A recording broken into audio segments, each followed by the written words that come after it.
ពេលមនុស្សចង្រៃក្នុងសង្គមមាន5នោះថាអញ្ចឹងមនុស្សចង្រៃក្នុងសង្គមមាន5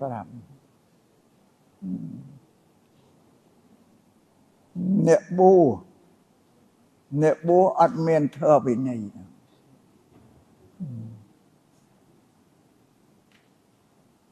គឺថាអ្នកបួសអេតក្រែត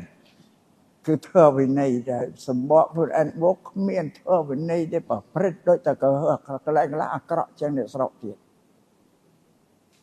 អានេះគេហៅអ្នកបួសចង្រៃក្នុងសាសនាហើយអ្នកបួសចង្រៃ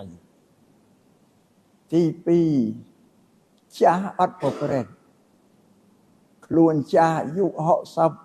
70ហើយអត់ទៅធ្វើទានធ្វើសិលអីគេទេទៅចង់មិត្តណាក្មេងស្ទាវតំណឹងទៅរំច្រៀងការ៉ាអូខេទៅស៊ីអានេះក៏មនុស្សចាស់ចង្រៃអានឹងអាយដាមអរលោតអប្រយ័ត្នណាកុំឲ្យទៅចាស់ចង្រៃហ្នឹងប្រយ័ត្នអ្នកប្រាជ្ញលោកទូលមានហើយណាដាស់តឿនឲ្យច្បាប់ខ្សត់ច្រើនប្រមាថមនុស្សដែលវាក្រទ្រព្យក្រសម្បត្តិក្រចំណេះវិជ្ជាមកពីវាអត់ធ្វើការតែប្រហែលធ្វើឲ្យពេលវេលានឹងរសាត់ចោលទៅទេអត់ធ្វើការមួយថ្ងៃគេធ្វើការ 4-10 ម៉ោងឯងមួយថ្ងៃធ្វើការ1 ម៉ោង 2 ម៉ោងណែមានណាចំណេះវិជ្ជាណាបើរៀនគេរៀនមួយថ្ងៃ 7-8 ម៉ោងខ្លះយប់ឡើងគេទៅរៀនទៀតឯរៀនតែទៅមានវិជ្ជាបញ្ញាណាច្រើនទៅរកទ្រព្យឬមិនបានច្រើនតែខ្សត់មិនច្រើនប្រមាទតិហ្នឹងបល័យថាប្រហែលធ្វើមិនធ្វើការងារហ្នឹងអាមនុស្សចង្រៃ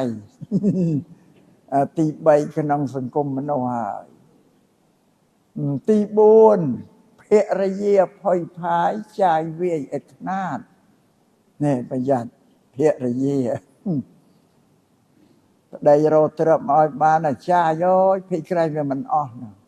ចាយស្អីមកក៏ទិញអារបស់មិនត្រូវទិញក៏ទិញអីក៏ទិញអស់ទ្រព្យអស់សម្បត្តិអានឹងប្រពន្ធចង្រៃមួយហើយស្ដាប់បានទេហ៎អានឹង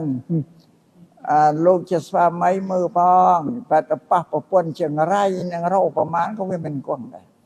បុរាណខ្មែរលោកថាអ្នកចេះរកមិនស្មើអ្នកចេះទុកទេចេះទុកគឺប្រពន្ធមេផ្ទះអ្នករកគឺប្តីចុះបើប្រពន្ធនឹងចាយមិនគិតអញ្ចឹងឃើញគេរែកចំណៃមកលក់កាត់មុខផ្ទះ 4-10 មុខក៏ទិញទាំងអស់ដល់មកបាញ់ឆៅបាញ់ហើយនំបញ្ចុកមកទិញគ្រប់ស្ងោតែអាត្មាថាប្រយ័ត្នណាគេថាប្រពន្ធចង្រៃណាដល់បានទេអស់លោកប្រុសទៅប៉ះប្រពន្ធចង្រៃហ្នឹងអស់ពោពីលសតសាទបដៅក្របានពីលពីជាតិពីកំណើតជាតិមកវាពីលយ៉ាងណាមកតែអំណាចអកុសលធម៌វាតុបតែងមកបដៅអត់បានទេបើពីលដោយការសេពគុំ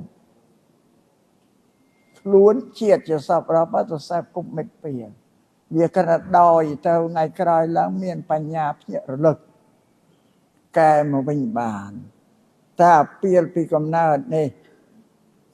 ដូចជារុក្ខជាតិស្ដៅជាដើមវល់វិញវល់បណ្ដោះពេលអត់វល់វិញពីកំណើត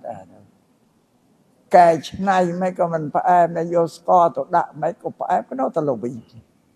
នេះគេកន្លែងអាពីលពីកំណើតណា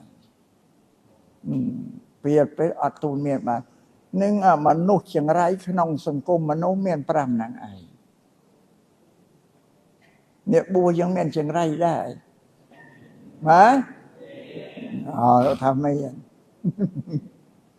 មានណាប្រយ័ត្នជៀសវាងណាបណ្ឌិតបញ្ញវន្តដូនតាលោករៀបរៀងដើម្បីឲ្យយើងជៀសវាងត្រូវបានហើយហ៎កុំឲ្យទៅធ្លាក់ខ្លួនទៅនឹងអានេះជាបាបបុរាណលោកប្រាប់ថាអញ្ចឹង